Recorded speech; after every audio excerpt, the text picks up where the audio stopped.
Hello welcome താഹിമോനാണ്. Nervous system anatomy and physiology video സീരീസിലെ നമ്മുടെ മൂന്നാമത്തെ വീഡിയോ. ന്യൂറൽ ടിഷ്യൂവിൽ നമ്മൾ രണ്ട് തരം സെൽസ്, രണ്ട് ടൈപ്പ് ഓഫ് സെൽസ് ഉണ്ട് നമ്മൾ പറഞ്ഞു. ഏറ്റവും ദ ബേസിക് ന്യൂറോൺ ആണ് basic cells of the nervous system. അവയെക്കുറിച്ച് അവയുടെ സ്ട്രക്ചറൽ കണക്ഷൻസോ ഇതെല്ലാം നമ്മൾ കഴിഞ്ഞ വീഡിയോയിൽ കാര്യമായിട്ട് വളരെ ഡീറ്റെയിൽ ആയിട്ട് പറഞ്ഞു. രണ്ടാമത്തെ തരം സെല്ലാണ് ന്യൂറോഗ്ലിയൽ സെൽസ്. ഇത് ന്യൂറോൺസിന് supporting and facilitating type of cells ആണ്, സഹായികളാണ്. ഇത് എക്സൈറ്റബിൾ അല്ല എന്ന് നമ്മൾ ഓൾറെഡി പറഞ്ഞു. ഇതിനെ ഡിവൈഡ് ചെയ്യാൻ പറ്റുകയുമില്ല എന്ന് നമ്മൾ പറഞ്ഞു. ഇനി ഇവ ബ്രെയിനിലുണ്ട്, central nervous system, in the central nervous സിസ്റ്റത്തിലും ഉണ്ട്, ഇൻ ദ പെരിഫറൽ നെർവസ് സിസ്റ്റത്തിലും ഇതുണ്ട്. So in both functional areas or nervous സിസ്റ്റത്തിന്റെ രണ്ട് ഭാഗത്തും ഇതുണ്ട്. സോ രണ്ട് സ്ഥലത്തും നെർവസ് സിസ്റ്റത്തിന് സഹായികളായിട്ടാണ് ന്യൂറോഗ്ലിയ വർത്തിക്കുക. സോ ഇവിടെ ഫംഗ്ഷൻ പറയുകയാണെങ്കിൽ ഫിസിക്കൽ പ്രൊട്ടക്ഷൻ, ന്യൂറോൺസിനുള്ള ഫിസിക്കൽ ആയിട്ടുള്ള പ്രൊട്ടക്ഷൻ കൊടുക്കുക എന്നുള്ളതാണ് ഇവിടെ ബേസിക് ഫംഗ്ഷൻ. രണ്ടാമത്തത് നറിഷ് ന്യൂറോൺ. നെർവസ് സിസ്റ്റത്തിന് ആവശ്യമായിട്ടുള്ള വേണ്ട ഒപ്റ്റിമം എൻവയോൺമെന്റ് ഉണ്ടാക്കുക, കൃത്യം വേണ്ട ന്യൂട്രിയൻസ് ഒക്കെ കൊടുക്കുക എന്നുള്ളതാണ്. ദെൻ ഒരു സപ്പോർട്ടീവ് ഫ്രെയിം വർക്ക് ആർക്ക് വർക്ക് ചെയ്യാനാണെങ്കിലും ഒരു പ്രത്യേക ഒരു ഫ്രെയിം വർക്ക് വേണം. ഈ ഫ്രെയിം വർക്ക് ശൃംഖലകൾ സൃഷ്ടിക്കാൻ വേണ്ട സാഹചര്യങ്ങൾ ഒരുക്കുക. ഇതെല്ലാമാണ് ഇവയുടെ പ്രധാനപ്പെട്ട പണി. ഇനി ഇവയുടെ എണ്ണം എത്രയുണ്ടെന്ന് ചോദിച്ചാൽ ന്യൂറോഗ്ലിയ ആണ് കൂടുതൽ, ഗ്ലയൽ സെൽസ് കൂടുതൽ ആണ് എന്ന് പറയുന്നുണ്ട്. ന്യൂറോൺസിനേക്കാൾ കൂടുതൽ ഗ്ലയൽ സെൽസ് ആണ് എന്ന് പറയുന്നുണ്ട്. കൃത്യം എത്രയാണ് എന്ന് പല conflicting reports ഒക്കെയാണുള്ളത്.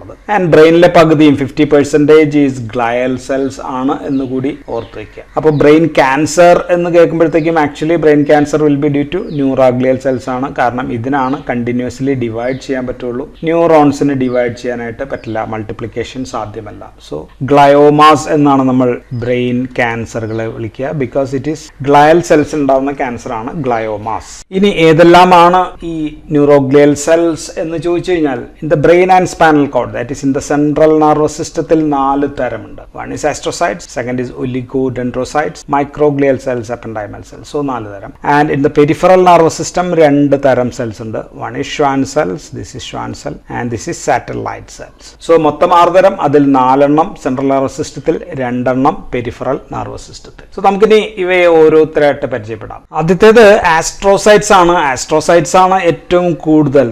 Maximum number is astrocytes ആണ്. ആൻഡ് ആസ്ട്രോസൈറ്റ്സ് ആണ് ഏറ്റവും വലുതും, ദ ബിഗ്ഗസ്റ്റ്. ഏറ്റവും വലിയ size of cells is also this astrocytes ആണ്. ഇനി ഇവയെ ആസ്ട്രോസൈറ്റ്സ് എന്ന് വിളിക്കാൻ കാരണം ഇവിടെ ഷേപ്പ് ആണ്. ഇതാണ് ഞാൻ ഈ പറയുന്ന ആസ്ട്രോസൈറ്റ്സ്, ഞാൻ ഇവിടെയും വരച്ചിട്ടുണ്ട്. This is astrocytes. ഇവിടെ ഷേപ്പ് നോക്കിക്കഴിഞ്ഞാൽ നമ്മൾ സാധാരണ നക്ഷത്രത്തെ വരയ്ക്കുന്ന രീതിയിൽ ഉള്ള ഷേപ്പാണ്. ബിക്കോസ് അവയുടെ സെൽഫ് സർഫസിൽ നിന്ന് ധാരാളം പ്രൊജക്ഷൻസ് ഇങ്ങനെ പ്രൊജക്ട് ചെയ്ത് പോകുന്നുണ്ട്. തള്ളി നിൽക്കുന്ന ചില പ്രൊജക്ഷൻസ് ഉണ്ട്. ഈ പ്രൊജക്ഷൻസിന്റെ നിരവധി ബ്രാഞ്ചുകളും കാണാം. ആൻഡ് ഇതിന്റെ ഫ്രീ എൻഡ്സ്, ഇതിപ്പോ പ്രൊജക്ഷന്റെ ഫ്രീ എൻഡ് ആണെങ്കിൽ ഇതൊരു ഫ്രീ എൻഡ് ആണ്. ഇതിനെ നമ്മൾ ഫുഡ് പ്രോസസ് എന്നാണ് വിളിക്കുക, ഫുഡ് പ്രോസസ്സസ് എന്നാണ് വിളിക്കുക. വിവിധ തരത്തിലുള്ള ആസ്ട്രോസൈറ്റ്സ് ഉണ്ടെങ്കിലും 2 തരത്തിലുള്ളതാണ് പ്രധാനപ്പെട്ടത്. One is protoplasmic type. So ഇതാണ് പ്രോട്ടോപ്ലാസ്മിക് ടൈപ്പ് എന്ന് പറയുന്ന തരം ആസ്ട്രോസൈറ്റ്സ്.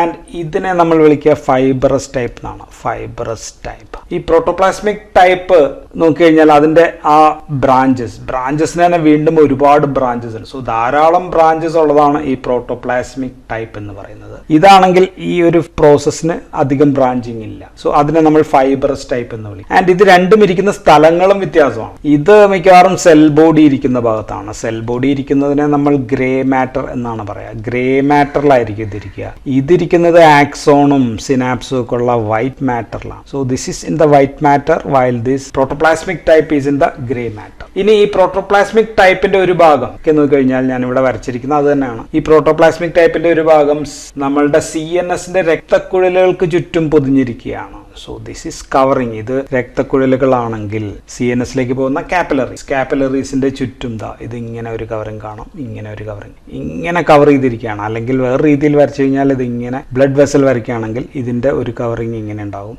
ഇതിന്റെ വേറൊരു കവറിങ് ഇങ്ങനെ കാണാം, ആൻഡ് ഇതിന്റെ അടുത്തത് ഇങ്ങനെ വന്നിട്ട് ഇങ്ങനെ. So this is fully covered or covering over the blood vessel in the CNS. അത് കാപ്പിലറീസിന് ചുറ്റും ഇങ്ങനെ കവേർഡ് ആണ്. സോ ഇങ്ങനെ ടൈറ്റ് ആയിട്ട് ചുറ്റിയിരിക്കുന്നതുകൊണ്ട് ബ്ലഡിൽ നിന്ന് ഒന്നും തന്നെ സെൻട്രൽ നെർവസ് സിസ്റ്റം അല്ലെങ്കിൽ സെൽ ബോഡി ഭാഗത്തേക്കൊന്നും കടന്നു പോകില്ല. So this astrocytes and its food processes of this protoplasmic type constitute the blood-brain barrier. So blood-brain barrier is because of this protoplasmic type of astrocytes which covers around the blood capillaries. Okay, so it is for protection. ബ്രെയിനിലേക്ക് ഒരു കെമിക്കലും കടക്കാൻ പറ്റില്ല. കടക്കുകയാണെങ്കിൽ തന്നെ only lipid soluble one can enter. രണ്ടാമത്തെ fibrous type cover ചെയ്യുന്നത് ഞാൻ already പറഞ്ഞു. അത് സിനാപ്സിന് ചുറ്റുമാണ് അധികം. ഓക്കെ, സോ ഇതാണ് ഇപ്പോൾ നമ്മൾ സിനാപ്സ് വരയ്ക്കുകയാണെങ്കിൽ ഇത് അടുത്ത ന്യൂറോൺ ഇവിടെ കവറിങ് ചെയ്യുന്ന രീതിയിലായിരിക്കും അധികം. സോ അതാണ് തമ്മിലുള്ള വ്യത്യാസം. ഇനി മറ്റു തരത്തിലുള്ള ആസ്ട്രോസൈറ്റ്സ് ഉണ്ട് കേട്ടോ. ഇനി ഞാൻ പറഞ്ഞു പല ടൈപ്പ് ഉണ്ട്. ഒന്ന് റേഡിയൽ ടൈപ്പ് ഉണ്ട്. Radial is one type. Then retinal or വേറെ പേര് മുല്ലിയർ എന്നാണ് പറയാ. ദെൻ ബെർഗ്മാൻ ടൈപ്പ് കാണുന്നത് സെറിബെല്ലത്തിലാണ്. സെറിബെല്ലം ഇത് കണ്ണിലുള്ള ന്യൂറോൺസിലുള്ളതാണ്. ഓക്കെ, സോ ആസ്ട്രോസൈറ്റ്സിന്റെ ഫംഗ്ഷൻ അപ്പൊ എന്തൊക്കെയായിരിക്കും? ഒന്ന് ബ്ലഡ് ബ്രെയിൻ ബാരിയർ തന്നെയാണ്. ബ്ലഡ് ബ്രെയിൻ ബാരിയർ ഫോം ചെയ്യുന്നു. സോ അതുകൊണ്ട് നെർവസ് ടിഷ്യൂ അല്ലെങ്കിൽ ന്യൂറോൺസിന്റെ പ്രൊട്ടക്ഷൻ ഒന്നിനെയും അകത്തേക്ക് കടത്തി വിടുന്നില്ല. ഇനി രണ്ടാമത്തെ ഫംഗ്ഷൻ ഈ ആസ്ട്രോസൈറ്റ്സിന്റെ സൈറ്റോപ്ലാസ്മത്തിലുള്ള ഫിലമെന്റ് ഉണ്ട്. ഈ ഫിലമെന്റുകളാണ് ന്യൂറോണിനെ അവിടെ പിടിച്ചു നിർത്താനായിട്ട് സഹായിക്കും. Because it's forms a network. So ന്യൂറോൺസിനെ പിടിച്ചു നിൽക്കാനായിട്ട് ഇതിന്റെ ഈ എന്താ പറയുക ഫൈബേഴ്സ്, ഉദാഹരണത്തിന് ഫൈബേഴ്സിന് വൺ ഫൈബർ GFAP എന്നൊക്കെ പറയുന്ന ചില പ്രോട്ടീൻസ് ഉണ്ട്. ഇങ്ങനെയുള്ള പ്രോട്ടീൻസിലാണ് നെർവ്സിന് പിടിച്ചു നിൽക്കാനായിട്ട് സഹായിക്കുക. ദെൻ ബ്രെയിനിലെ ഗ്ലൈക്കോജൻ സ്റ്റോർ. ബ്രെയിനിലെ സെല്ലുകൾക്ക് ന്യൂറോണിന് ഗ്ലൂക്കോസ് വേണമെങ്കിൽ എപ്പോഴും ബ്ലഡ് കിട്ടിയില്ലെങ്കിൽ കുറച്ചു നേരമൊക്കെ പിടിച്ചു നിൽക്കാനായിട്ട് ഗ്ലൈക്കോജൻ ഇവിടെ നിന്നായിരിക്കും കൊടുക്കുക. ദെൻ ബ്രെയിനിൽ ആവശ്യമായിട്ടുള്ള മറ്റൊരു ഫുഡാണ് lactate or lactic acid. Brain അത് യൂട്ടിലൈസ് ചെയ്യാൻ പറ്റും. ഓക്കെ, അത് ഫുഡായിട്ട് കൊടുക്കാൻ പറ്റും. ദെൻ ബ്രെയിനിലെ അഞ്ചാമത്തത് പൊട്ടാസ്യം എമൗണ്ട് നിയന്ത്രിക്കുന്നുണ്ട്. Then also this helps in the recycling of neuro transmitter. പല ന്യൂറോ ട്രാൻസ്മിറ്റർ, ഉദാഹരണത്തിന് ഗാബ, ഗ്ലൂട്ടമേറ്റ് പോലെയുള്ള റീസൈക്കിൾ ചെയ്യാനായിട്ട് സഹായിക്കും. Then this also prepares some like growth factors like BDNF എന്ന് വെച്ചാൽ ബ്രെയിൻ ഡിറൈവ്ഡ് ന്യൂറോട്രോപിക് ഫാക്ടർ. പിന്നെ ഉള്ളത് GDNF. ഇങ്ങനെയൊക്കെയുള്ള ഗ്രോത്ത് ഫാക്ടേഴ്സ് ഉണ്ടാക്കാനും ഇത് സഹായിക്കുന്നുണ്ട്. So this has lot of function. ഒരുപാട് ഫംഗ്ഷൻ ഉള്ള ഇതാണ്. സോ ബേസിക്കലി ബ്രെയിനിനെ ഏറ്റവും കൃത്യമായിട്ട് ഫംഗ്ഷൻ ചെയ്യാനായിട്ട് ഇവ സഹായിക്കുന്നുണ്ട് ആസ്ട്രോസൈറ്റ്സ്. രണ്ടാമത്തെ തരം സെൽസ് ഒലിഗോഡെൻഡ്രോസൈറ്റ്സ് ആണ്. ഇതും സെൻട്രൽ നെർവസ് സിസ്റ്റത്തിലെ സെല്ലുകളാണ് നമ്മൾ പറഞ്ഞുകൊണ്ടിരിക്കുന്നത്. സോ ഈ ബ്ലൂ കളറിൽ കാണുന്നതാണ് ഒലിഗോഡെൻഡ്രോസൈറ്റ്സ് എന്ന് പറയും. ഒലിഗോ എന്ന് വെച്ച് കഴിഞ്ഞാൽ കുറവ് എന്നാണ് അർത്ഥം. സോ സെൽസിന്റെ എണ്ണവും കുറവാണ്, പക്ഷെ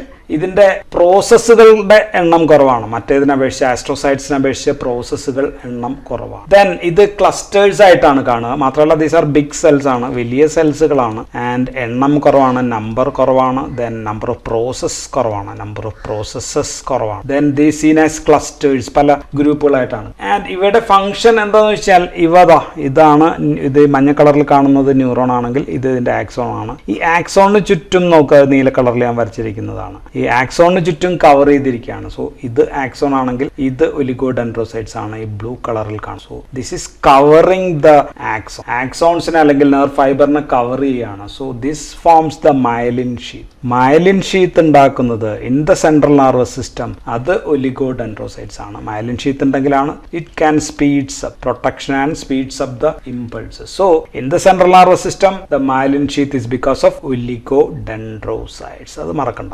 മൂന്നാമത്തെ ബ്രെയിനിലുള്ള neuroglial cells are microglial cells. Micro പേര് തന്നെ ഉണ്ട്, മൈക്രോ ചെറുതാണ്. ദീസ് ആർ സ്മോൾ ആണ്. ഏറ്റവും ചെറുത് മൈക്രോഗ്ലിയൽ സെൽസ് തന്നെയാണ്. സോ ഇത് എവിടെ നിന്ന് വരുന്നു എന്ന് വെച്ചാൽ ദീസ് ആർ കമ്മിങ് ഫ്രം ബ്ലഡിലുള്ള മോണോസൈറ്റ്സ് തന്നെയാണ് ഇത്. ബ്ലഡിലെ മോണോസൈറ്റ്സിന്റെ പണി ഫാഗോസൈറ്റോസ് ആണ്. അത് ബ്രെയിനിലേക്ക് കയറുകയും അവിടെ സ്ഥിരതാമസമാക്കുകയും ചെയ്യും. So these are microglial cells. ഇതാണ് മൈക്രോഗ്ലിയൽ സെൽസ്. അത് ആക്ടിവേറ്റഡ് ആകുമ്പോൾ that will become activated macrophages ആകും. Then they began to eat the brain debris. Phagocytic cells ആണ്. So these are for protection. Phagocytosis ആണ് ഇവയുടെ പ്രധാനപ്പെട്ട ജോലി. ഓക്കെ, ബാക്ടീരിയ അങ്ങനെയൊക്കെ വരികയാണെങ്കിൽ അല്ലെങ്കിൽ വോൺ ഔട്ട് സെൽസ് ഇവയൊക്കെ തിന്നുക, തടിക്കുക. Okay, so same protection, same like blood macrophages. ഇനി സെൻട്രൽ നെർവസ് സിസ്റ്റത്തിലെ last type of neuroglial cells are ependymal cells. ഇതാണ് ependymal cells. Epi means above എന്നാണ്, dymal means garment. So looks like some തുണികളൊക്കെ ഇങ്ങനെ അലങ്കരിച്ചിട്ടിരിക്കുന്ന garments like ആയിട്ട് തോന്നുന്നതുകൊണ്ടാണ് എപ്പൻഡൈമൽ cells. ഇത് എവിടെയാ കാണുന്നത് വെച്ചാൽ ബ്രെയിനും ബ്രെയിനിന്റെ വെൻട്രിക്കിൾസ്. സോ ബ്രെയിനകത്ത് വെൻട്രിക്കിൾസ് ഉണ്ട്, ഇവ തമ്മിലുള്ള ആ ഇന്റർഫേസിലാണ് ഇവ കാണുക, ആ സ്പേസിൽ. Okay, lining cells of this ventricle. So അവിടെയാണ് ദിസ് എപ്പൻഡൈമൽ സെൽസ് കാണുന്നത്. സ്പൈനൽ കോഡിലാണെങ്കിൽ സെൻട്രൽ കനാലിലെ ലൈനിങ് സെൽസും എപ്പൻഡൈമൽ സെൽസ് ആണ്. സോ ബ്രെയിനിലാണെങ്കിൽ വെൻട്രിക്കിൾസും സ്പൈനൽ കോഡിലാണെങ്കിൽ സ്പൈനൽ കോഡ് സെൽസും തമ്മിൽ കണക്ട് ചെയ്യുന്ന ആ ഭാഗത്തുള്ള പ്രോസസ്സുകളാണ് ഈ കാണുന്നത്. സോ ഒറ്റ നിര സെല്ലാണ്, വൺ കുബോയിഡൽ സെൽസ് ആണ്. So cuboidal columnar type of cells ആണ്, cuboidal columnar type of cells ആണ്. സോ ഇതാണ് എന്തുണ്ടാക്കുന്നത്, കോറോയിഡ് പ്ലക്സസ് ഉണ്ടാക്കുന്നത്. കോറോയിഡ് പ്ലക്സസ് എന്താണെന്ന് നമ്മൾ പിന്നീട് പഠിക്കും, എങ്കിലും these are important in formation of the choroid plex. So ബ്രെയിനും സെറിബ്രോസ്പൈനൽ ഫ്ലൂയിഡും തമ്മിലുള്ള connection is through ependymal cells ആണ്. സോ ഇത് ന്യൂറോൺസ് ഒക്കെ ഉള്ള ബ്രെയിൻ്റെ ഏരിയ ആണ്. And this is the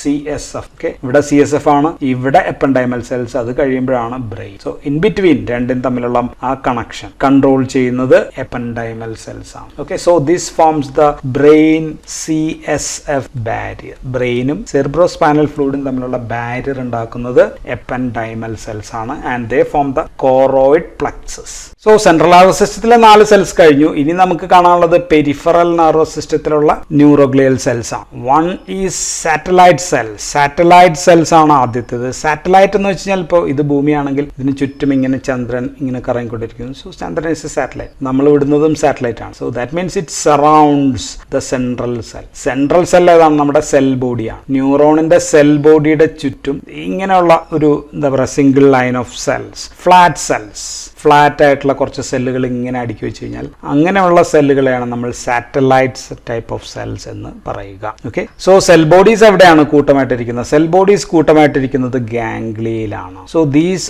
R found in the ganglia. So ganglia, ഇവിടെ ഒരു ന്യൂറോണിന്റെ സെൽ ബോഡി, ഇവിടെ ഒരു ന്യൂറോണിന്റെ സെൽ ബോഡി, ഇവിടെ ഒരു ന്യൂറോണിന്റെ സെൽ ബോഡി, ഇങ്ങനെ ഇരിക്കാന്ന് നോക്കിയാൽ അടുത്ത ന്യൂറോൺ, അടുത്ത ന്യൂറോൺ. സോ ഈ സെൽ ബോഡികൾ ഇരിക്കുന്നതിന് ചുറ്റും ഇങ്ങനെ ഇങ്ങനെ ഇങ്ങനെ ഇങ്ങനെ ഇരിക്കുന്ന സെല്ലുകളെയാണ് നമ്മൾ സാറ്റലൈറ്റ് സെൽസ് എന്ന് പറയും. സോ സെൽ ബോഡിയെ പൊതിഞ്ഞ് പ്രൊട്ടക്ട് ചെയ്ത് വെച്ചിരിക്കുകയാണ്. It gives an optimum environment for the cell body to function and also it gives a structural support. ഇങ്ങനെ ഇരിക്കുന്നതുകൊണ്ട് അവിടെ നമുക്ക് സെൽ ബോഡീസ് കൂട്ടമായിട്ട് ഇരിക്കാനായിട്ട് പറ്റും. So structural support and gives an optimal environment കൊടുക്കുന്നതാണ് സാറ്റലൈറ്റ് സെൽ. ഇനി പെരിഫറൽ നെർവസ് സിസ്റ്റത്തിലെ ലാസ്റ്റ് സെൽസ് ആയിട്ട് നമ്മൾ പറയുന്നത് ഷ്വാൻ സെൽസ് ആണ്. ഷ്വാൻ സെൽസിനെ വേറൊരു പേര് കൂടി വിളിക്കും, ന്യൂറോ ലെമോസൈറ്റ്സ് എന്ന് വിളിക്കും. ലെമോസൈറ്റ്സ്. സോ കവറിംഗ് സെൽസ് ആണിത്. ആരെയാണ് കവർ ചെയ്യുക? ഇപ്പോൾ ഇതൊരു ന്യൂറോൺ ആണെങ്കിൽ, ഓക്കെ, ഇത് ന്യൂറോൺ ആണെങ്കിൽ കവേഴ്സ് ദ ആക്സോൺസ്. ആക്സോണിനെ കവർ ചെയ്യുന്ന പണിയാണ് ദിസ് ഷ്വാൻ സെൽസിന് ഉള്ളത്. പെരിഫറൽ നെർവസ് സിസ്റ്റത്തിലെ ആക്സോണിന് ചുറ്റുമുള്ള കവറിംഗ് ആണ്. സോ ഇതിന് ചുറ്റുമുള്ള കവറിങ്ങിനെ നമ്മൾ വിളിച്ചത് മയലിൻ ഷീത്ത് എന്നാണ്. Myelin sheath. Okay, so this is for myelination of peripheral nervous system axons. Okay, ഇപ്പോൾ ഇതൊരു ആക്സോൺ ആണെന്ന് വിചാരിക്കുക. ഒരു ആക്സോൺ, അതിന്റെ ചുറ്റും ഇങ്ങനെ ഒരു ഷ്വാൻ സെൽ ഇരിക്കുകയാണ്. ഞാനതാണ് ഇവിടെ ഭംഗിയായിട്ട് വരച്ചത്. ഇത് എൻ്റെ ന്യൂക്ലിയസ് ആണ്. എന്നിട്ട് അതിന്റെ സെൽ മെംബ്രെയിൻ ഇങ്ങനെ ചുരുണ്ടുകൂടി ഇതിന് വട്ടം ഇങ്ങനെ ഇരിക്കുകയാണെങ്കിൽ this cell is called as a myelinated one. ഇതും ഒരു മൈലിനേറ്റഡ് ആക്സോൺ ആണ്. പക്ഷെ ഇങ്ങനെയാണെങ്കിലോ ഇതൊരു ഷ്വാൻ സെല്ലാണ്. ഓക്കെ, ഇതാണ് ഒരു ആക്സോൺ പോകുന്നത്. സെയിം ഷ്വാൻ സെൽസ് തന്നെ വേറൊരു ആക്സോണിനെയും കവർ ചെയ്യുന്നുണ്ട്. സോ ഇങ്ങനെ മോർ ദാൻ 20 അധികം ആക്സോണിന് ചുറ്റും ഒറ്റ ഒരു ഷ്വാൻ സെൽ കവർ ചെയ്യുകയാണെങ്കിൽ അതിനെ നമ്മൾ അൺമൈലിനേറ്റഡ് എന്നാണ് വിളിക്കുന്നത്. So it is the Schwann cells which covers the axon, and if one Schwann cell over one axon, it is called as myelinated, and if more than 20 axons are covered by a single Schwann cells, adine nammal unmyelinated എന്നാണ് വിളിക്കുന്നത്. So myelination of peripheral nervous system neuron is by Schwann cells, while myelination of central nervous system neurons is by oligodendrocytes. ഇതാണ് പ്രധാനപ്പെട്ട വ്യത്യാസം. വേറെ പ്രത്യേകത ഉള്ളത്, ഈ Schwann cells can regenerate. വീണ്ടും ഉണ്ടായവരെ ഇപ്പോൾ ഇവിടെ വെച്ച് ഇങ്ങനെ മുറിഞ്ഞു പോവുകയാണെങ്കിൽ ഈ ഷ്വാൻ സെല്ലിനെ റീജനറേറ്റ് ചെയ്യാൻ പറ്റും. അതുകൊണ്ടാണ് നമ്മുടെ പെരിഫറൽ നെർവസ് സിസ്റ്റത്തിലെ ന്യൂറോണിനെ ആക്സോണിനൊക്കെ വേണമെങ്കിൽ റീജനറേറ്റ് ചെയ്യാനായിട്ട് പറ്റുക. പക്ഷേ സെൻട്രൽ നെർവസ് സിസ്റ്റത്തിൽ ഈ സംഭവം നടക്കില്ല. So there is no regeneration in CNS. But ഇപ്പോൾ കയ്യിലെ നമ്മുടെ കൈയാണെന്ന് വയ്ക്കുക, വിരലാണെന്ന് വയ്ക്കുക, അത് അങ്ങ് മുറിഞ്ഞു പോയെങ്കിൽ വീണ്ടും അത് കൂട്ടിച്ചേർത്ത് വെച്ച് കഴിഞ്ഞാൽ ഇറ്റ് ക്യാൻ റീജനറേറ്റ്. വെല്ലേറിയൻ റീജനറേഷൻ എന്നൊക്കെയാണ് നമ്മൾ അതിനെ പറയാം. ഓക്കെ, സോ ഇതാണ് ന്യൂറോഗ്ലിയൽ സെൽസിനെ കുറിച്ച് നമുക്ക് പറയാനുള്ളത്. സോ അടുത്തത് നമുക്ക് nerves കുറിച്ചും nerve fibers കുറിച്ചും പറയാം. So that's all in this video. Thank you for watching.